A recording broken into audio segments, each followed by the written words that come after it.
Hello guys, I'm giving my Note 9 another test here with filming model trains. We're going to be running some of my N-scale trains, including the RDC, Union Pacific 844, and a few of my Amtrak engines.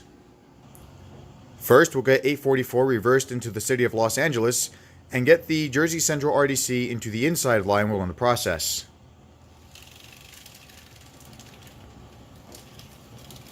Yeah, it sounds like something is not quite on the track. But once we get to the crossing over here, we should get that fixed.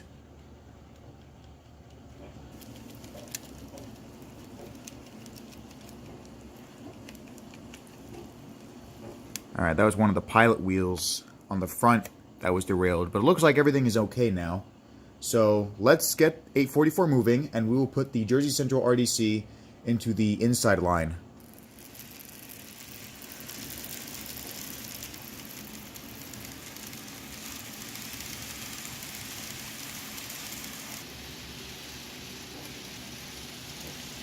I'm really glad with how this looks so far. Especially when I get up close like I did earlier. You get a lot of good look at the detail on these models. That's one of the things I like about Kato. Their N-scale models are superb. Especially with that neon sign in the back there. Now it's time to give the city of Los Angeles a break and let the RDC run around the track for a while. The points have been set, so let's get started. Hang on a second. The RDC needs a little push here and there, but as you can see now, it is running like a champ, going very fast down the line.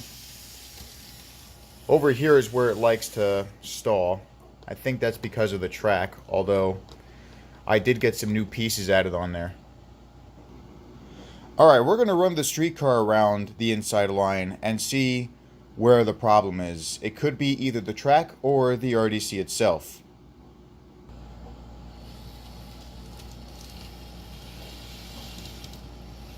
Yeah, it's the track. Because this streetcar is in pretty good shape. I got it for only $45. Just like with the RDC, it just needs a little push on the bad section of track, and it'll keep going like a champ. Look at that. I really like the silver and cream color that this streetcar came in. I can't believe I almost called it an RDC. Alright, it looks like it's doing better now. Hopefully it won't stall on this curve like it did last time. Yep. There we go. That's better. We're going to put the city of Los Angeles on the inside line and see how the streetcar handles here on the outside line.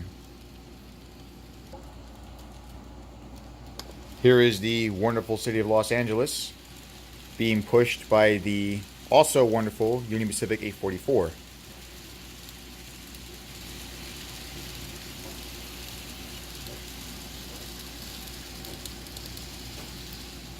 Alright, let's stop it there.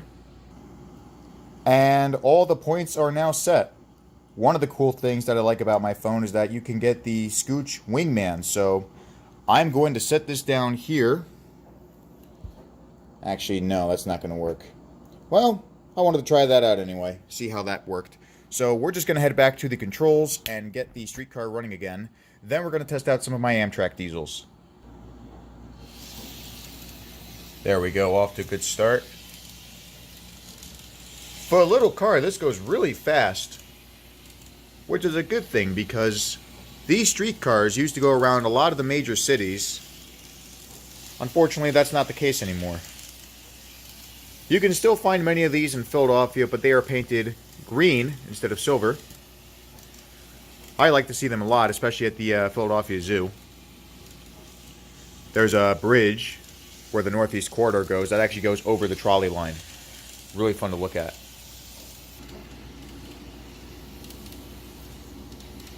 Okay, that's enough for the time being. Let's get the Amtrak trains going. And here is our 5-car consist. 1 material handling car and 4 superliners. Starting off our Amtrak parade is a personal favorite of mine, an Amtrak F40PH. This comes with ditch lights, which you'll see later on.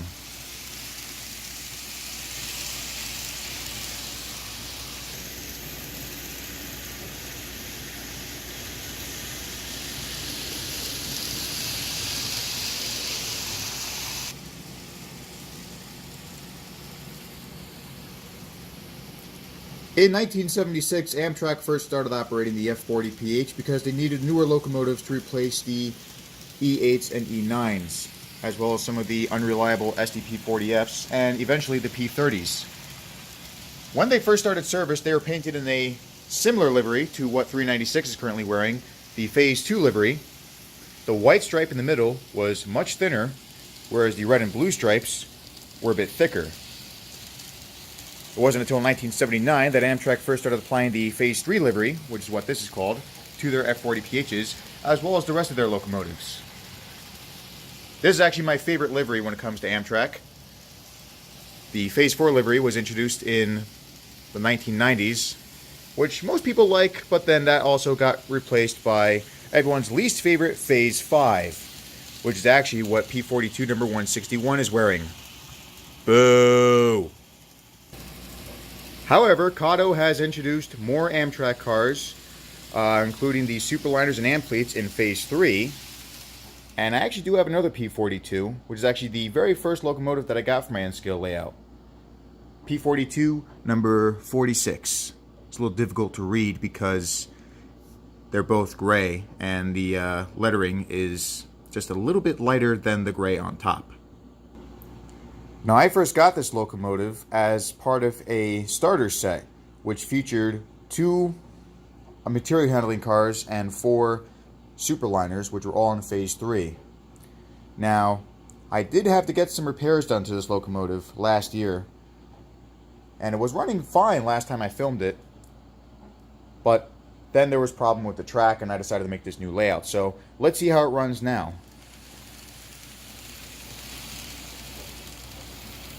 So far, so good. Uh-oh, it's stuck. That's definitely not good. Somehow the rear wheels got derailed. Let's fix that and get it started again. Number 46 is good to go. Let's get back to the controls there and get started.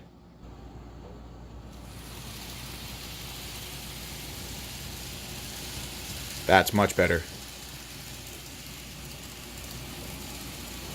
Before I got the repairs done to this locomotive, if I were to run it now, it would make a loud, screechy noise. Thankfully, all we needed to do was get some lubrication done, and now it is running like a champ.